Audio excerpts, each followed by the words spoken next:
Hello everyone, welcome to Dream Academy. So आज हम chemistry lecture में देखने वाले हैं लॉ ऑफ केमिकल कॉम्बिनेशन। ये जो टॉपिक है क्लास 11 का chapter number first some basic concept of chemistry का एक टॉपिक है।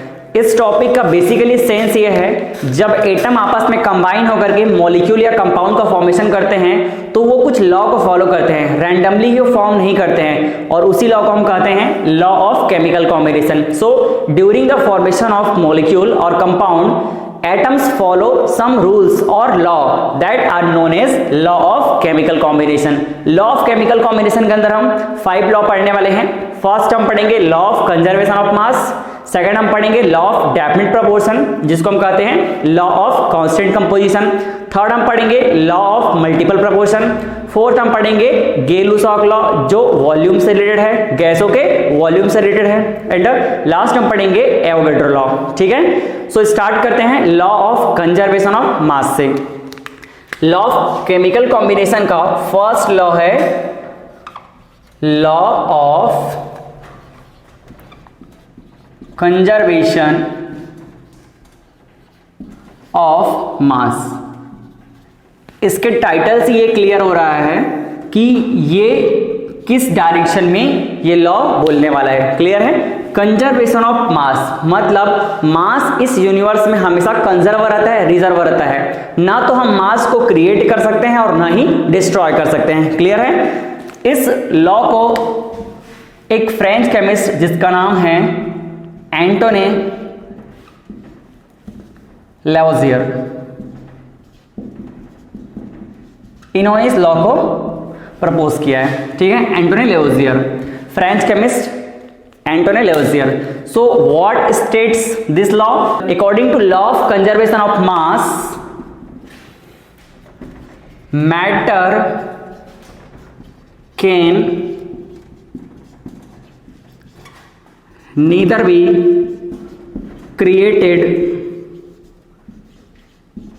nor be destroyed during any physical or chemical changes. ठीक है, चलिए अब इसको समझते हैं हम।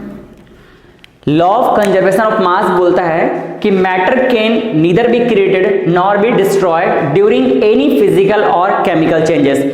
जब भी मैटर में कोई फिजिकल या केमिकल चेंज हो तो उस कंडीशन में कभी भी हम मैटर को ना तो क्रिएट कर सकते हैं और ना ही डिस्ट्रॉय कर सकते हैं। मतलब मैटर का जो मास है या मैटर हमेशा क्या रहता है? रिजर्व रहता है, कंजर्व रहता है। मैटर को कभी भी ना तो क्रिएट किया जा सकता है और ना ही डिस्ट्रॉय किया जा सकता है, चाहे कोई भी हम केमिकल या फिजिकल चेंजेस उसके अंदर करें। इसको समझने के लिए हम छोटा सा एग्जाम्पल लेते हैं। सबके घर में कैंडल होता है ना? ठीक है, तो चलो हम एक एग्जाम्पल लेते हैं कैंडल का। Suppose we have a candle, ये एक टेबल है, इस टेबल में निकला है कैंडल। सो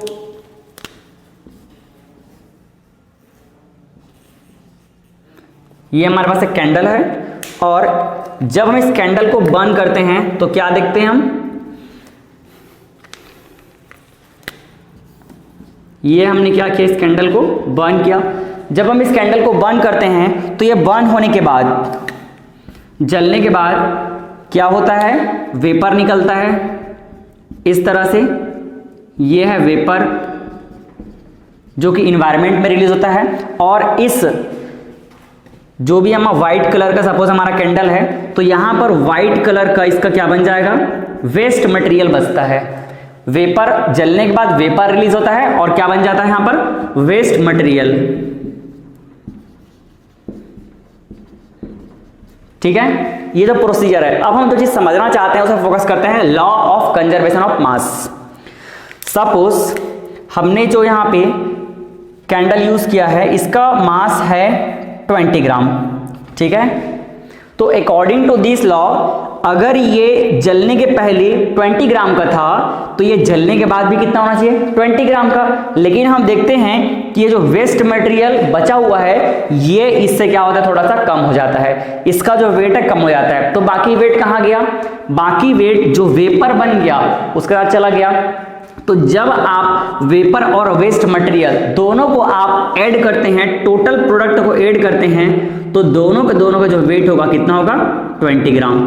समझ आया? इसका मतलब यहां पर जो प्रोसीजर हुआ है, कोई भी प्रोसीजर जो हुआ है उसके पहले जितना वेट था उतना ही वेट क्या होगा, उस प्रोसीजर के बाद जो प्रोडक्ट बनेगा उसका होगा।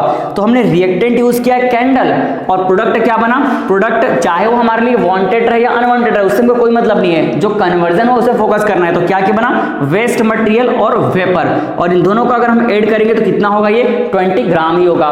तो कोई भी प्रोसीजर हुआ है, कोई भी चेंजेस हुआ है, उसके पहले भी यहां पर देखो 20 ग्राम मास था और उसके बाद भी 20 ग्राम है। So this is a law of conservation of मास। इस यूनिवर्स में मास हमेशा रिजर्व रहेगा, कंजर्व रहेगा, ना तो हम मास को क्रिएट कर सकते हैं और ना ही डिस्ट्रॉय कर सकते हैं। सिर्फ क्या होगा, उसका one form to another form में कन्वर्जन होगा। यहां पे पहले कैंडल था, अब ये वेपर और वेस्ट मटेरियल में कन्वर्ट हो गया।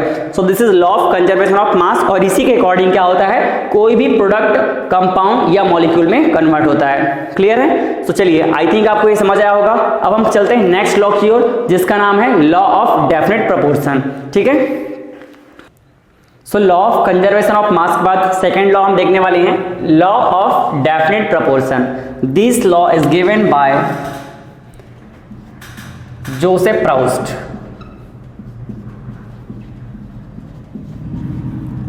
लॉ ऑफ डेफिनेट प्रोपोर्शन, जिसको हम लोग लॉ ऑफ कांस्टेंट कंपोजिशन भी कहते हैं या फिर लॉ ऑफ फिक्स प्रोपोर्शन भी कहते हैं, is given by Joseph Proust. तो ये लॉ क्या बोलता है, डेफिनेट प्रोपोर्शन, इस वर्ड से क्लियर है कि कुछ रेशियो या उसका कंपोजिशन फिक्स होने वाला है, कांस्टेंट होने वाला है। So according to law of definite proportion, a given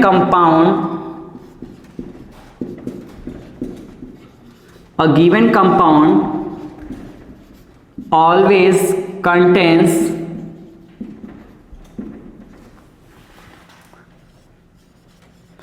exactly the same proportion of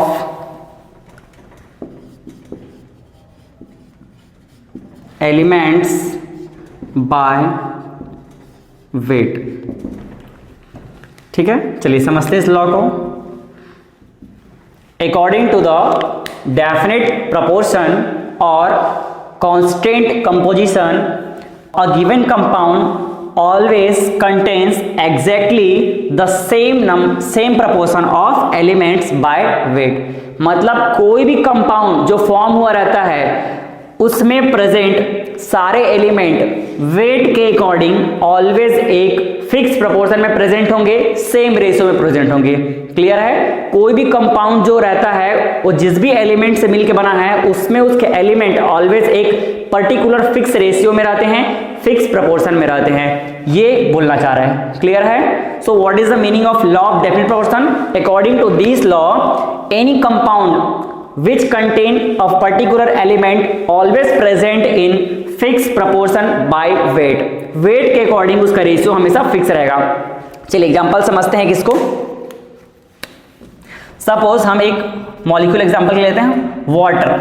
ठीक है, वाटर हमारे पास एक क्या है, कैसा मॉलिक्यूल है ये, हमने ऑलरेडी पढ़ा हुआ है, ये है हेटेरोएटॉमिक मॉलिक्यूल, अलग अलग टाइप के एटम से मिलकर बना हुआ है, अलग अलग टाइप के एलिमेंट्स से मिलकर बना हुआ है, इसको हम कंपाउंड भी बोलते हैं। सो हमारे पास एक कंपाउंड है वाटर। वाटर का जो एलिमेंट है, जो फंडामेंटल एलिमेंट है, क्या क्या है, हाइड्रोजन और ऑक्सीजन। तो इस लॉ के अकॉर्डिंग हाइड्रोजन और ऑक्सीजन हमेशा एक फिक्स रेशियो में होंगे, ये बोलना चाह रहा है लॉ। चेक करते हैं, चलिए फर्स्ट हम चेक करते हैं कि इसके एलिमेंट क्या क्या हैं। इसके एलिमेंट है हाइड्रोजन और ऑक्सीजन, ये हाइड्रोजन और ऑक्सीजन इन दोनों से मिलकर बना है वाटर। अब इसका चेक करते हैं वेट। सो वेट फर्स्ट हम चेक करेंगे एटॉमिक मास ऑफ हाइड्रोजन, कितने हाइड्रोजन है 2, सो into 2 ratio oxygen, atomic mass of oxygen, कितना ऑक्सीजन है यहाँ पे 1।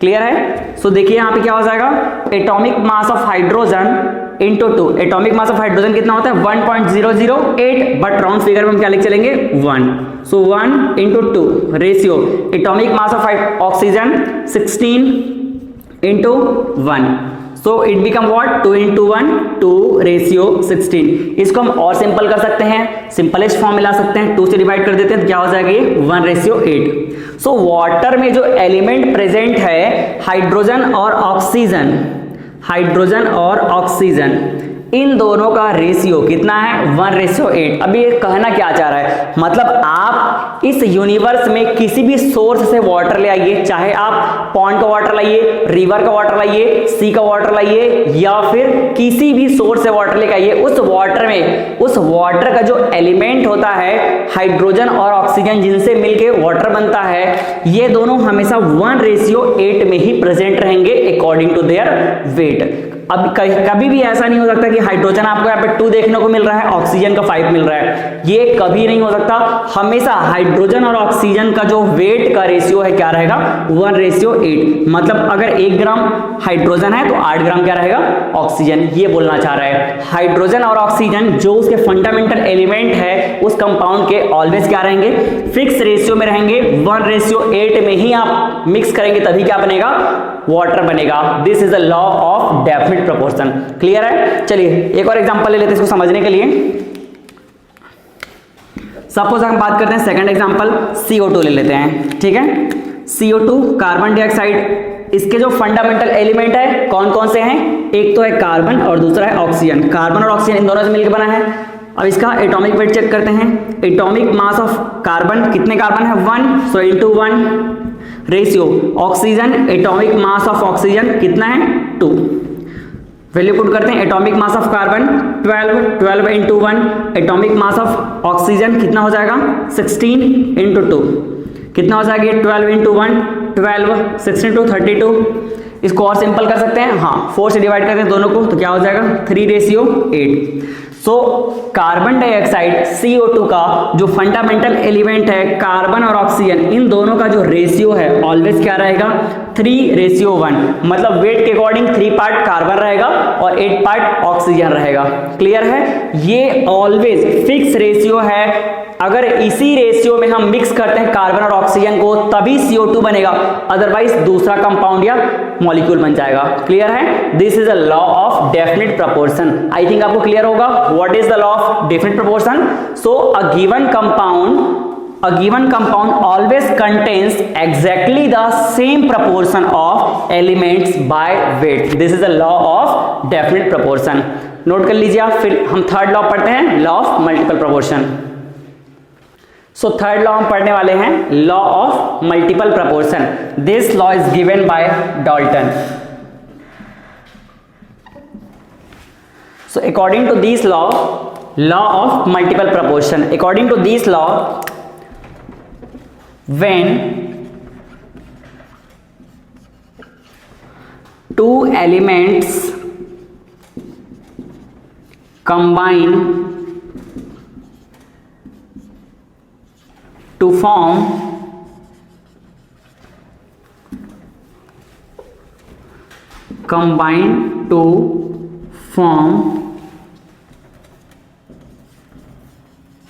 more than one compounds, then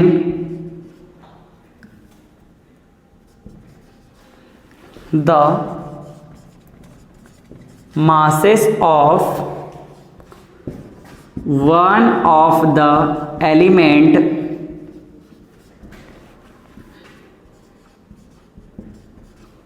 which combine with the fixed mass of other element are in simple whole number ratio. Clear है?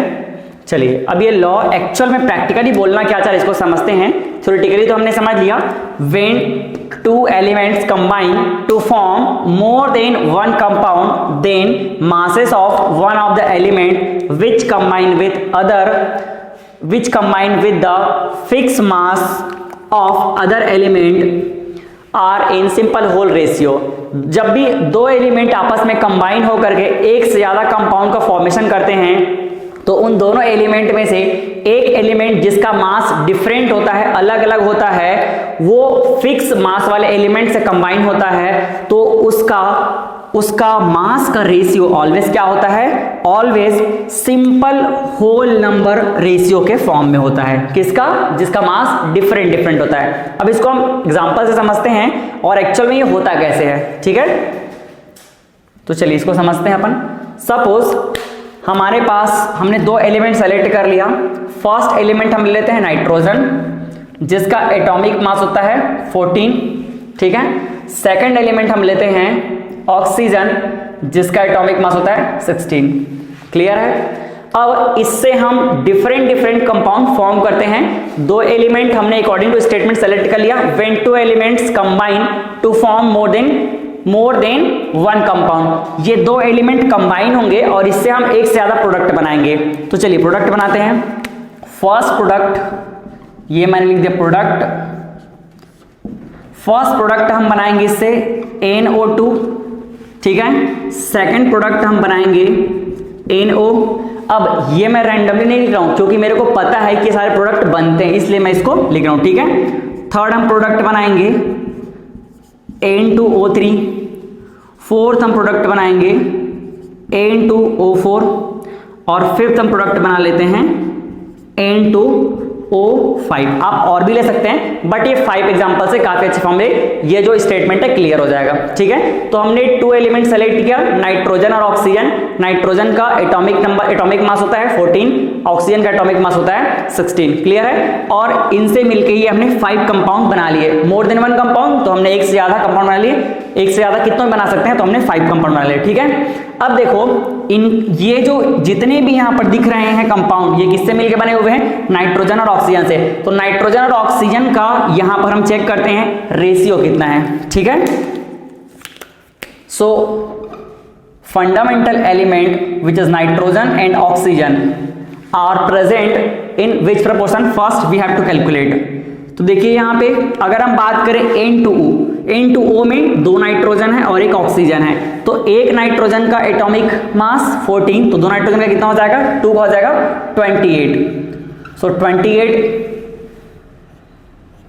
अब देखिए oxygen कितना है? 1 ऑक्सीजन कितना हो जाएगा? 16।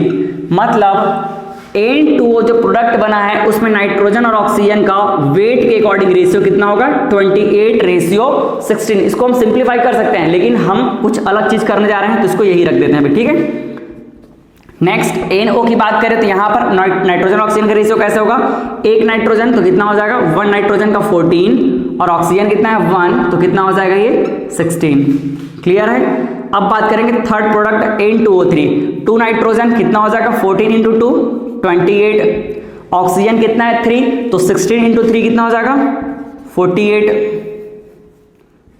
ये हो गया इस कंपाउंड में नाइट्रोजन और ऑक्सीजन का रेशियो। फोर्थ हम बात करेंगे N2O4। यहां पर नाइट्रोजन अगेन 2 है तो कितना हो जाएगा? 28। ऑक्सीजन 4 है तो 16 × 4 कितना हो जाएगा? 64। ठीक, नेक्स्ट हम बात करते हैं यहां पे N2O5। नाइट्रोजन 2 है तो 28, ऑक्सीजन कितना है? 5, तो कितना हो जाएगा? 80। क्लियर है? वेट के अकॉर्डिंग हमने क्या कर लिया? उसका रेशियो निकाल लिया। अब हमको अकॉर्डिंग टू स्टेटमेंट क्या बोल रहा है? Then the masses of one of the element which combine with the fix mass of other element. अब एक एलिमेंट जिसका मास डिफरेंट है वो दूसरे एलिमेंट के फिक्स मास से कंबाइन होगा। क्लियर है? अब इसमें एक के मास को फिक्स करना पड़ेगा। तो देखिए मैं नाइट्रोजन के मास को फिक्स कर देता हूं। फिर से यहां को अगेन मैं इसको रीराइट करता हूं। नाइट्रोजन और ऑक्सीजन। ठीक है, नाइट्रोजन के मास को मैं क्या कर दूंगा, फिक्स कर दूंगा, और ऑक्सीजन क्या रहेगा, ये डिफरेंट रहेगा। ठीक है,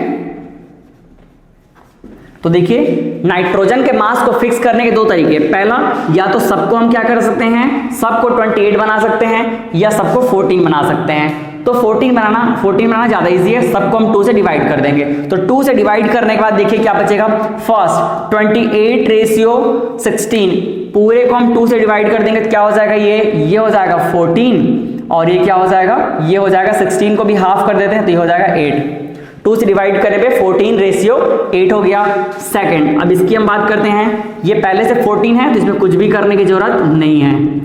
हम इसको सबको सेम बनाना चाहते हैं, नाइट्रोजन के मास को सेम, एक एलिमेंट के मास को फिक्स करना चाहते हैं, इसलिए हम ऐसा कर रहे हैं। अब देखो इसमें 28 है, इसको भी क्या कर दो 14 बना दो, तो 2 से डिवाइड कर दो दोनों साइड को, तो क्या हो जाएगा ये 14, और इसका हाफ कितना हो जाएगा 24। ठीक है, नेक्स्ट इसको 14 बनाना है तो क्या हो जाएगा, ये 14 हो गया, इसको भी हाफ करना पड़ेगा, 2 से डिवाइड करते हैं दोनों को तो ये हो जाएगा 32। नेक्स्ट अब हम इसकी बात करें तो 28 रेशियो 80, तो क्या हो जाएगा 14 रेशियो, जहां जहां 28 है उसको हमने क्या कर दिया, उस वाले रेशियो को 2 से डिवाइड कर दिया ताकि फिक्स हो जाए। अब देखिए यहां पे नाइट्रोजन का जो मास है 14 फिक्स हो गया। क्लियर है, अब समझते हैं स्टेटमेंट को, क्या बोल रहा है, when two elements nitrogen and oxygen combine to form more than one compound, ये 5 compound, then masses of one of the element that is oxygen, different masses of one of the element which combine with the fixed mass that is nitrogen, fix mass of the other element. यहां पे देखो other element कौन सा है, इसको मैं समझने के लिए लिख देता हूं, आप इसको अलग से केयर कीजिए। ठीक है, fix element that is nitrogen and masses of one of the element that is oxygen. Clear है, so fix masses of other element nitrogen are in simple whole ratio. Clear है, मतलब जो डिफरेंट मास यहां पर combine हो रहा है वो ऑलवेज क्या रहेगा, फिक्स रेशियो में रहेगा। अब लास्ट पॉइंट पे आते हैं, रेशियो ऑफ ऑक्सीजन का रेशियो चेक करते हैं। ऑक्सीजन के मास का रेशियो कितना है, 8 ratio 16 ratio 24 ratio 32 ratio 40। Clear है, क्या इस रेशियो को सिंप्लीफाई किया जा सकता है, हाँ, सबको 8 से डिवाइड किया जा सकता है, कर देते हैं तो क्या हो जाएगा, ये 1 ratio 2 ratio 3 ratio 4 ratio 5। Clear है, this is a simplest whole number form. Clear है, मतलब दो एलिमेंट जो नाइट्रोजन और ऑक्सीजन आपस में कंबाइन हुए हैं ये 5 प्रोडक्ट फॉर्म करने के लिए, तो उसमें से एक एलिमेंट जिसका मास अलग अलग है ऑक्सीजन, और दूसरे एलिमेंट नाइट्रोजन जिसका मास फिक्स है उससे कंबाइन होता है ये प्रोडक्ट बनाने के लिए। तो जो डिफरेंट मास वाला एलिमेंट है वो हमेशा एक होल नंबर रेशियो के फॉर्म में प्रेजेंट रहेगा, सिंपल होल नंबर रेशियो के फॉर्म में प्रेजेंट होगा। सिंपल मतलब सबसे स्मॉलेस्ट, होल मतलब कंप्लीट, वो पॉइंट में नहीं रहेगा, फ्रैक्शन में नहीं रहेगा, और नंबर मतलब डिजिट नंबर 1 2 3 4 है ना, तो सिंपल होल नंबर रेशियो के फॉर्म में प्रेजेंट है। This is a law of multiple proportion. Clear है, डेफिनेशन याद करना बहुत आसान है, लेकिन आई थिंक आप अब इसको समझ चुके हैं। ठीक है, so what is the real sense of this statement, clear है। चलिए फिर से एक बार मैं समझा दे रहा हूं, when two elements combine to form more than one compound, then masses of one of the element that is oxygen which combine with the fixed mass of nitrogen always present in simple whole number ratio। तो जो different mass वाला element है उसका मास always क्या रहेगा, एक simple whole number ratio के form में प्रेजेंट रहेगा, चाहे हम जितने भी कंपाउंड ले लें उन दोनों एलिमेंट से बनने वाले। आप चाहे तो दूसरा भी एलिमेंट पिक कर सकते हैं और उस पर भी एग्जांपल चेक कर सकते हैं, आपको हमेशा एक सिंपल होल नंबर रेशियो मिलेगा। क्लियर है, सो मिलते हैं अगले लेक्चर में। Thank you.